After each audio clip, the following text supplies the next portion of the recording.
Hi everyone, welcome back to MJS Coaching Football, and thank you for watching my channel. I do really appreciate it, and hi to any new viewers. Today in my continuing drill playlist, I'm going to talk to you about a drill that we call moving gaps. It's a combination surface reads as well as quick hands drill. You can do it, within a group, meaning linebackers are the guards. You can do it versus your offense, obviously depending on numbers at the high school level, but certainly at the college level, you can do this against the offense. We like to do that in the spring and preseason. So what I'm going to do is I'm going to start with the coaching points and work my way backwards through the setup and the execution of the drill to try and make it maybe a little bit easier to understand by starting with the coaching points first. Okay?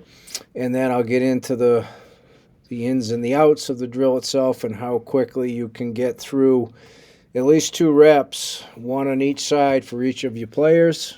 Okay, if you had so many, you're simply going to set up 2 drills, 2 stations, because if you have that many, then you most likely have 2 coaches, right? So here we go, starting with the coaching points. First of all, as the drill goes on, as soon as the linebacker reads it, he's got to make the call, what he's reading. For us, Indy is inside zone, Denver is outside zone, so that's what we should be hearing. And hopefully we hear the correct one, Indy or Denver. All right, our players are taught the steps so they can simulate the steps as accurately as possible. They'll never do it as obviously as well as a guard, but that's what you need to do. And at the college level, you're able to do that typically. The linebackers are going to use the same near foot and hand that we always teach.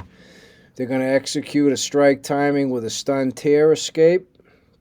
So for newcomers, you're going to have to see some of my other drills in the drill playlist. Okay, for people that have seen all of these, this will make sense.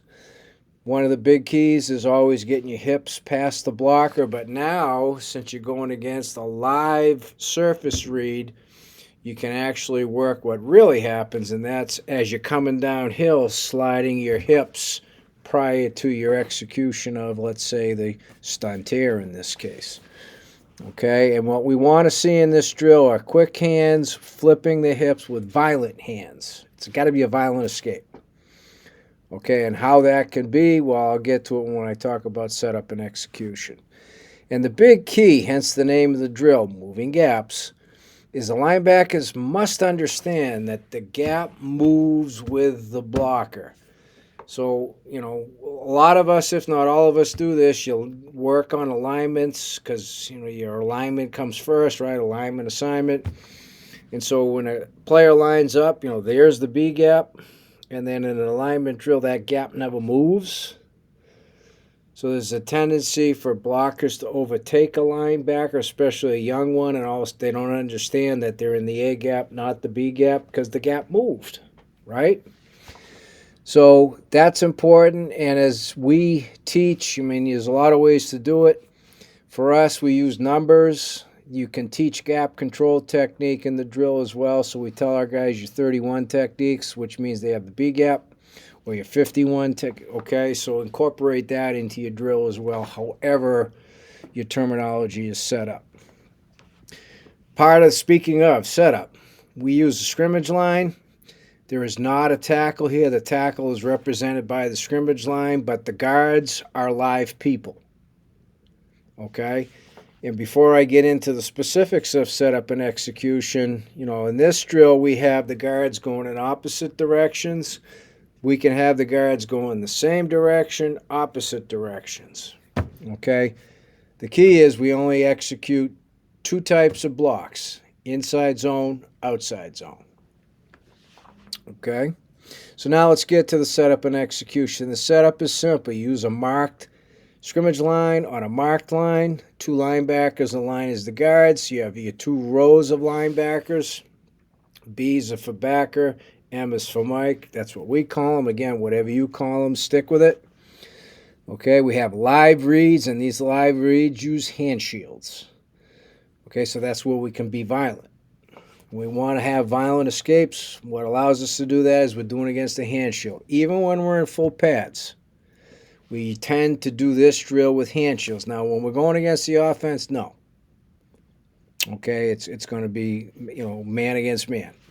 But when it's just ourselves, which is during the season, right, which is the bigger chunk of the time, we use hand shields.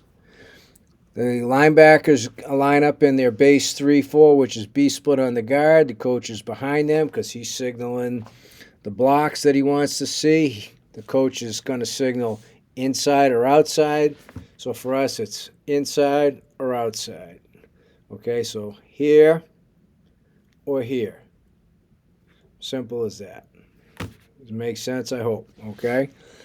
Now, once that happens, the coach lifts his foot, and that's the movement key, meaning the football's been snapped. And the linebackers react to the guards. Okay, so the lifted of the foot is for the two guards. Then the execution, inside linebackers execute their read. Andy Denver, their reaction, and then their violent hands escape. Then they become the guards, and the guards go to the back of each line. And then once they go through, so once this linebacker becomes the guard and he's done being the guard, he's going to switch lines.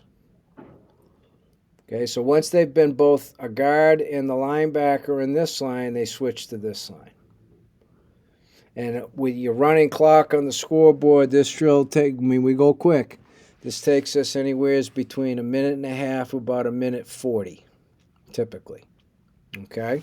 When we first do it in the spring or preseason, it usually takes maybe 2 minutes. But we teach it in meetings to try and, not allow that to happen so we don't take away from other drills. Time is of the premium. And so some of the key aspects of this, I have them coming downhill, and that's to show they're working outside. Okay, again, you see my other drills, how to do the proper stun tear as they're sprinting downhill. When they're about to make contact, not quite a yard away, a little bit closer because they're starting toes at 4, right? They're starting closer. That inside foot is up, the near foot is up, So on the left side, the right foot's up. On this side, the left foot's up. So then they're going to initiate contact with the right hand, but it's going to be a double. Okay, stun, tear. And so now the left foot's stepping by, and they got to get that right foot clear as well. So that's why if they can move their hips slightly outside, can't be totally, or they won't have any power in the stun tear, they'll be easier able to do it. Same thing on this side. And then the key is once they violently escape, they've got to sprint through the gap to the other side of the line of scrimmage. So they don't get in the habit of defeating the block and sitting on their side of the line of scrimmage. That's not how we play defense. Okay, so hence that's why the arrows are finishing behind the tackles, the line of scrimmage. You've got to insist on that.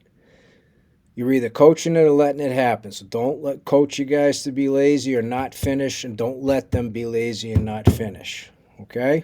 Big. So that is what we call the moving gaps drill. It's huge. It's what happens on every single play in a game of football. And so it's a simple thing to do. It's teaching the something that gets overlooked a lot, and that is the gaps move when the play starts. And so it helps teach you guys and understand that. Okay? So again, as always, you see up here, CoachMJSullivan@gmail.com. If you have any questions about this, please email me, and I'd love to talk football with you.